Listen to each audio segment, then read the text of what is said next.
Everyone in Riverton knew Serena Prescott, the Prescott heiress, changed boyfriends the way other people changed clothes. In 5 years of marriage, she had gone through 99 lovers. People in our circle used to praise my patience, say I was the perfect husband, that I could endure anything. Then Mason Clark appeared. He was just a swimming coach from an ordinary family, but Serena broke her own rule for him. For the first time, she brought one of her men home. Then she gave me 2 choices: accept Mason moving in, or take the money and leave. Everyone waited for me to swallow my pride again, just like I always had. This time, I chose divorce, because in my last life, I had chosen to stay, and I paid for it with everything.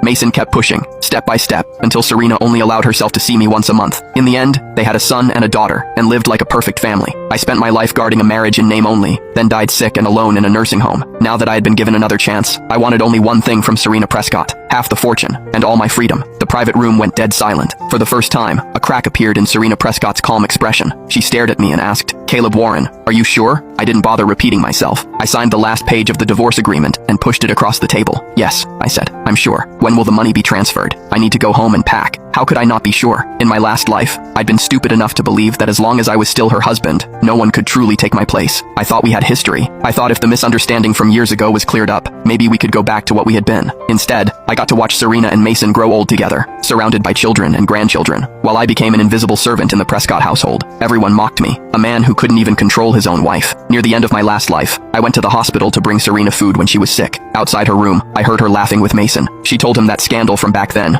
the one where I was accused of spending the night with 5 women, had been arranged by her. Honestly, he didn't do anything wrong, Serena had said lightly. He was just too boring. Who could spend a lifetime with a block of wood like that? Mason laughed. "You're ruthless." "If I wasn't," she said, "how would he have obediently accepted me cheating?" That one sentence shattered the last illusion I had carried for decades. No wonder she had never let me explain. No wonder she always shut me down. She had known the truth all along. She didn't love me, but she still used that lie to chain me to her for an entire lifetime. Now, looking at her young face again, I felt nothing. Nothing except disgust. The whispers around the table slowly returned. "He's playing hard to get. Please. He'll be crawling back in 3 days. Without the Prescott family, what is he?" Someone turned toward Mason with a grin. Still, Mason's different. Young, handsome, great body. Serena must be having the time of her life. Mason lowered his eyes and pretended to be shy. "Not just at night. I've got plenty of stamina in the daytime too." Then he looked straight at me and smiled innocently. "Of course, I'm not saying Mr. Warren can't perform. Please don't misunderstand." The room burst into laughter. Serena sat there without saying a word. Just like always, she let them humiliate me. I stood up. For years, I had handled Serena's investment company, cleaned up her messes, managed her social circle, and sat through endless dinners with these parasites. Now we were divorced. I had no reason to entertain any of them. In the hallway mirror, I caught sight of my reflection. Sunken eyes, yellowed skin, a body worn down by stress and sleepless nights. I was only 30. I looked 50. I smiled faintly at the man in the mirror. Yes, I looked terrible, but not for much longer. I had barely taken a step when Serena followed me out. That surprised me. "I know you're angry," she said, crossing her arms. "If you want, move into the villa in Northridge first. I'll visit when I have time, even if